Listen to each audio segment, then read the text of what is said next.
Haleluya. Puji Tuhan, salam sejahtera Bapak Ibu Saudara-saudari, keluarga GPD LSAD Magelang. Tuhan Yesus memberkati. Revival, saya berubah, saya berkarya, saya menjadi berkat. Hari ini saya akan membacakan firman Tuhan dari kitab Amsal pasal 23 ayat yang kedua.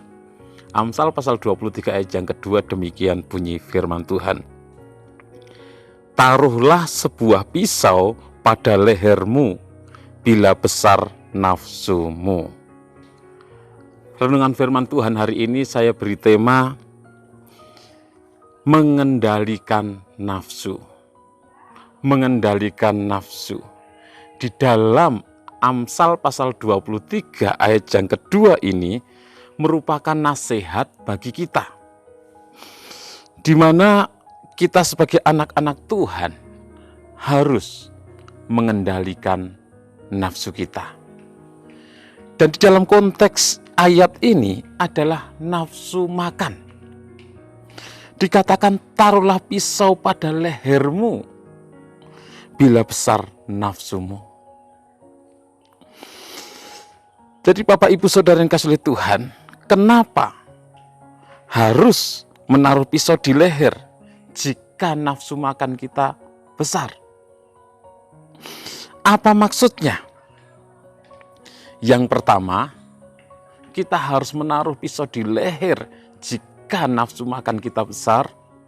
Kita harus mengendalikan nafsu kita. Yang pertama, sebagai anak-anak Tuhan, kita harus dapat mengendalikan diri dengan makan yang secukupnya. Jadi sebagai anak-anak Tuhan, kita itu Tuhan ajarkan untuk makan yang secukupnya. Jangan berlebihan. Karena sesuatu yang berlebihan tentunya tidak baik. Sesuatu yang berlebihan itu akan membuat kita tidak sehat kalau kita makan yang berlebihan. Di dalam doa Bapa kami, Tuhan Yesus mengajarkan bahwa berikanlah kepada kami makanan kami yang secukupnya. Jadi itu yang diajarkan oleh Tuhan Yesus. Berikanlah kepada kami makanan kami yang secukupnya.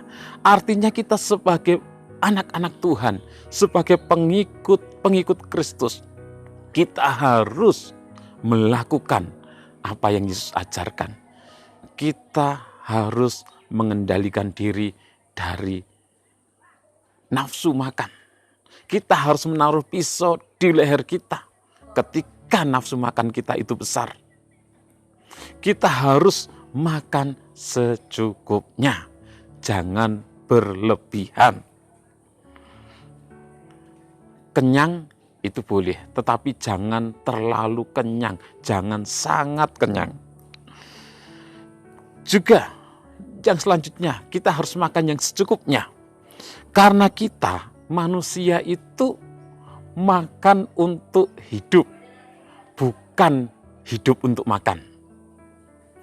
Jadi kita itu makan untuk hidup, bukan hidup untuk makan. Kalau hidup untuk makan, tujuan kita hidup di dunia ini hanya untuk makan. Makan. Itu hidup untuk makan.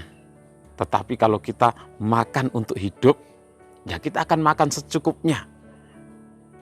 Untuk memenuhi kebutuhan jasmani kita, sehingga kita bisa terus hidup. Yang selanjutnya, dengan makan yang secukupnya, kita tidak mementingkan diri. Wah, kalau kita makan berlebihan, ada makanan kita habiskan, orang lain tidak kebagian. Kalau kita makan yang berlebihan, tidak menahan nafsu makan kita tidak mengendalikan diri kita, kita mementingkan diri sendiri, kita egois, ada apa-apa dimakan sendiri, ada apa-apa dihabiskan sendiri, kita tidak tahu berbagi dengan orang lain. Oleh sebab itu kita harus menaruh pisau di leher, mengendalikan nafsu makan kita. Kita harus makan yang secukupnya. Dengan kita makan yang secukupnya, kita tidak mementingkan diri sendiri. Karena kalau ada sisa, bisa dinikmati oleh orang lain. Firman Tuhan katakan bahwa hendaklah kita menaruh pikiran dan perasaan yang ada di dalam Kristus Yesus. Kita tidak boleh mementingkan diri sendiri. Tidak boleh egois. Tidak boleh yang penting aku kenyang. Yang penting aku, orang lain tidak. Biarin, tidak peduli dengan orang lain. Tidak boleh. Jadi kita harus makan yang secukupnya. Yang kedua, mengapa kita harus menaruh pisau di leher? Kita harus mengendalikan diri dari nafsu makan kita. Sebagai anak-anak Tuhan, kita harus memperhatikan apa yang kita makan. Artinya bahwa jangan kita makan makanan yang bisa membahayakan kesehatan kita. Jangan kita makan makanan yang bisa merugikan kesehatan kita, merugikan diri kita sendiri. Kita harus belajar mengontrol diri untuk tidak makan sembarangan yang berpotensi mengganggu kesehatan kita. Kita yang harus bertanggung jawab menjaga kesehatan tubuh kita. Karena tubuh kita adalah bait Roh Kudus, bait Allah. Jadi kita yang harus bertanggung jawab. Kalau kita punya asam urat, ya jangan makan emping, jangan makan kacang-kacangan. Kita harus menahan diri, menaruh pisau di leher. Sekalipun kita pengen, kita suka. Kalau kita ada darah tinggi, ya jangan makan daging kambing. Kalau kita punya kolesterol, ya jangan makan yang berlemak-lemak. Jadi kita harus menahan diri, menaruh pisau di leher, mengendalikan diri. Karena itu bisa merugikan kita sendiri, merugikan kesehatan kita. Jadi kita harus memperhatikan apa yang kita makan. Kita harus menaruh pisau di leher kalau itu merugikan kesehatan kita. Ya, kita harus menahan diri, taruh pisau di leher. Kalau kita ada gula, jangan makan yang manis-manis, jangan minum yang manis-manis. Di dalam Alkitab ada contoh orang-orang yang tidak mengendalikan nafsu makannya. Tidak menaruh pisau di leher dan akhirnya mereka mengalami kerugian. Yang pertama tentunya kita bisa melihat kisah Esau ketika dia pulang dari berburu. Dia lapar. Dia tidak mengendalikan diri. Tidak menaruh pisau di leher, tidak menahan rasa lapar itu, sehingga dia menukarkan hak kesulungannya itu dengan semangkok kacang merah. Sangat rugi.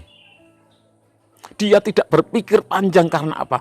Karena tidak menahan nafsu makannya. Terus yang selanjutnya bangsa Israel.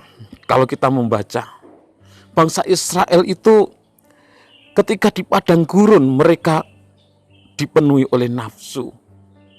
Di dalam Bilangan 11 ayat 4 dikatakan, orang-orang bajingan yang ada di antara mereka kemasukan nafsu rakus. Dan orang Israel pun menangislah pula serta berkata, siapakah yang akan memberi kita makan daging? Dan di dalam Mazmur pasal 78 ayat 27 sampai yang ke-30, Tuhan memberikan mereka urung puyuh. Mereka sudah makan dikatakan sampai sangat kenyang. Mereka makan sampai kenyang sekali. Bahkan di mulut mereka masih ada makanan itu. Tetapi mereka tidak merasa puas. Dan Tuhan murka kepada mereka. Mereka tidak menaruh pisau di leher. Tidak mengendalikan diri. Tuhan mau kita sebagai umat-umat Tuhan, anak-anak Tuhan, makan yang secukupnya. Tuhan mau kita sebagai umat-umat Tuhan, kita memiliki pengendalian diri, mengontrol diri terhadap makanan. Jangan sembarangan makan. Sekalipun semuanya halal, Rasul Paulus katakan, semuanya boleh, tetapi tidak semuanya berguna. Semuanya boleh, tetapi tidak semuanya bermanfaat bagi kesehatan kita. Jadi kita harus menaruh pisau di leher. Kita harus makan yang secukupnya. Kita harus mengendalikan diri kita dari nafsu makan. Sebagai umat-umat Tuhan, kita harus mengikuti teladan dari Tuhan Yesus Kristus. Di mana ketika Tuhan Yesus berpuasa 40 hari 40 malam, tentunya Tuhan Yesus merasa lapar. Iblis datang mencobainya, disuruh merubah batu menjadi roti. Tuhan Yesus tidak mau. Tuhan Yesus mengendalikan diri sekalipun dia sangat lapar. Karena Yesus adalah Allah 100%. Yesus juga manusia 100%. Sebagai manusia 100%, dia juga merasakan lapar. Tetapi dia dapat mengontrol diri, mengendalikan diri. Sehingga dia tidak menuruti iblis, tidak mau merubah batu menjadi roti.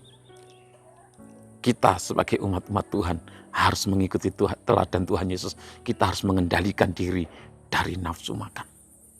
Kita harus mengontrol diri kita sehingga hidup kita bisa menjadi berkat. Kita tidak egois, kita bisa berbagi dengan orang lain.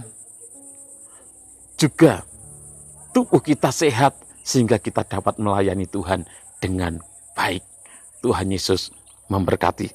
Terima kasih kepada Bapak Ibu Saudara yang dengan setia mengikuti Renungan 79, kiranya menjadi berkat bagi kita semuanya, bagi Bapak Ibu Saudara yang ingin didoakan dengan pokok doa tertentu, atau bagi Bapak Ibu Saudara yang ingin menyampaikan kesaksian, baik mujizat kesembuhan, pertolongan dalam masalah keluarga, dalam masalah pekerjaan dan lain sebagainya, dapat menyalurkan melalui chat WhatsApp di nomor 0813 2742 0088. Mari kita berdoa. Terima kasih Tuhan, Engkau Allah yang mengasihi kami, Engkau Allah yang sudah memberkati kami, Engkau Allah yang selalu memelihara kami. Bahkan hari ini Engkau kembali mengingatkan kami untuk kami mengendalikan diri kami dari segala nafsu Tuhan, termasuk nafsu makan Tuhan. Biarlah kami boleh hidup bijaksana, biarlah kami boleh hidup seturut dengan firman-Mu, sehingga hidup kami menjadi berkat Tuhan. Terima kasih Tuhan, memberkati seluruh umat-umat-Mu dimanapun mereka berada, apapun pergumulan mereka, di dalam nama Tuhan Yesus Kristus. Engkaulah sumber jawaban kami, Engkaulah sumber kekuatan kami, sumber pertolongan kami. Kiranya bangsa-bangsa bersyukur kepadamu ya Allah. Kiranya bangsa-bangsa semuanya bersyukur kepadamu. Tanah telah memberi hasilnya. Allah memberkati. Kiranya segala ujung bumi takut akan Dia. Dalam nama Tuhan Yesus Kristus kami berdoa dan bersyukur. Haleluya. Amin.